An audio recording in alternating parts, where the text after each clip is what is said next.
महलों पर रहने वाले, बेड पे सोने वाले, जब ये सांस निकल जाती है ना तो 2 मिनट भी चारपाई पे नहीं सोने देते घर वाले। उतर नीचे, कहाँ आना है? किसी जमीन पर। मिट्टी से आया है ना तो मिट्टी में मिलेगा। काय की तेरी चारपाई, काय का तेरा बेड है? कितनी माया जोड़ ले तू, कितनी पहलवाना,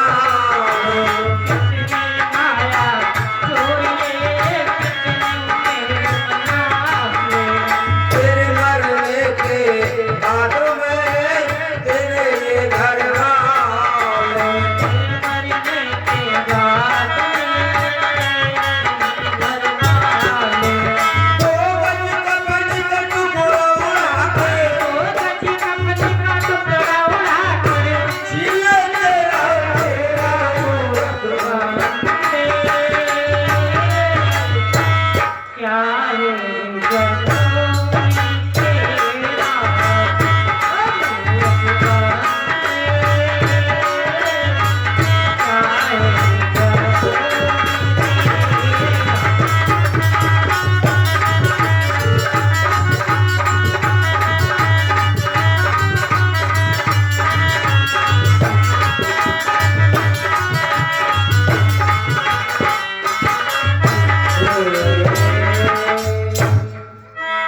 इस संसार में कुछ किसी का नहीं है।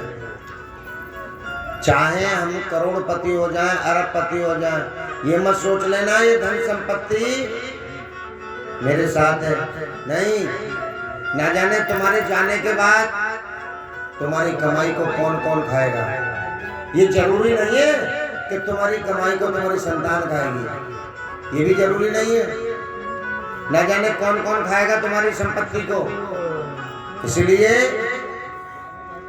जीते जी अगर इन हाथों ने दान कर लिया हो, जीते जी ये हाथ किसी गरीब की सेवा में चले हो, यही अपना है।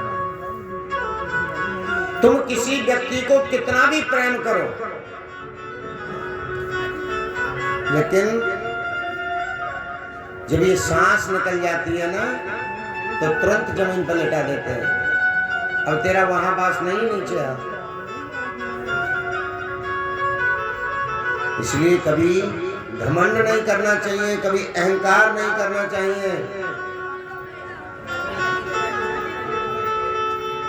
बस भगवान के सामने हमेशा यही कहना चाहिए, प्रभु हम कुछ नहीं जानते, हम तो अज्ञान है, मूर्ख हैं।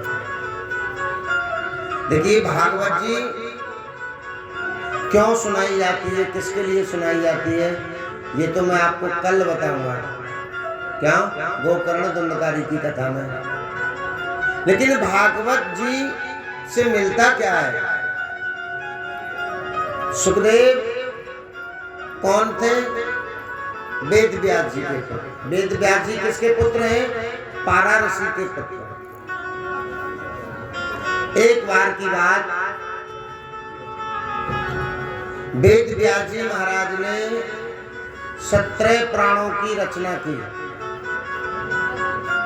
लेकिन उनको शांति नहीं मिली।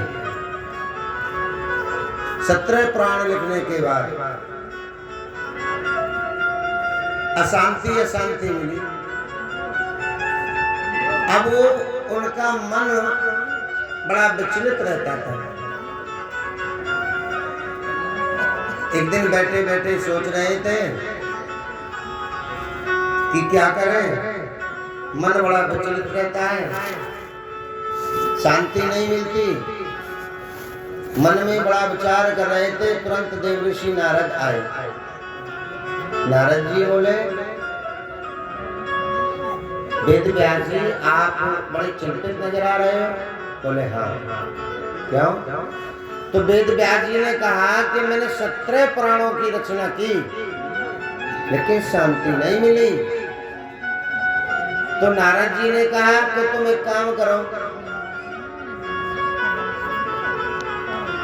तुम एक पुराण की रचना और करो। आपने सब पुराण लिख दिए, लेकिन एक कमी रह गई। बोले क्या? तुमने महाभारत भी लिखी? बोले हाँ लिखी, लेकिन द्वापर में जो जन्म हुआ है ना भगवान का, कन्हैया जी का जन्म, उनकी चर्चा तुमने ना लिखी। बोले फिर क्या करूं? बोले उनकी चर्चा लिखो, भागवत कथा लिखो, तब तुम्हें शांति मिलेगी। वेद व्यास जी बोले ऐसा नहीं हुआ तो? नारद जी ने कहा सुनो, एक समय की बात, मैं भी एक बार दासी पुत्र हो गया था, शूद्र के घर जन्म लिया था मैंने। नारद जी ने कहा। तो वेद व्यास जी बोले ऐसा क्यों? बोले ऐसा इसलिए कि जब ब्रह्मा जी ने हमें प्रकट किया, हमारे पिताश्री ने, तो हमारे पिताजी बोले कि जाओ नारद जी सृष्टि की रचना करो, सृष्टि रचो। तो नारद जी ने कहा मैं सृष्टि क्यों रचूं? मेरा जन्म सृष्टि रचने के लिए नहीं, मेरा तो भगवत चर्चा के लिए हुआ है। तो ब्रह्मा जी बोले नहीं, जो हमने आपको प्रकट किया है, पैदा किया है, हमारी बात मानोगे? नारद जी बोले हम नहीं मानेंगे। अब यहाँ ब्रह्मा जी ने श्राप दे दिया नारद जी को, जा तू अपने पिता की बात नहीं मान रहा तो जाकर के शूद्र पुत्र हो जा, शूद्र के घर जाकर के जन्म ले। नारद जी बोले अच्छा, तुमने मुझे भगवान की चर्चा करने से रोका है, भगवान की भक्ति करने से रोक रहे हो। जाओ मैं भी तुम्हें श्राप देता हूं कि तुम्हारी 3 कल्प तक पूजा नहीं होगी। अच्छा ये बताओ, किसी ने ब्रह्मा जी का मंदिर देखा है? जो ब्रह्मा जी हैं भगवान, उनका कहीं मंदिर देखा है तुमने? नहीं देखा ना। एक जगह है, तुमने नहीं देखा, एक जगह है नासिक में, पुष्कर में मंदिर है उनका, ब्रह्मा जी का। अब उन्होंने कहा कौन कौन से कल्प में पूजा नहीं होगी? ब्रह्म कल्प तुम्हारी पूजा नहीं होने वाली।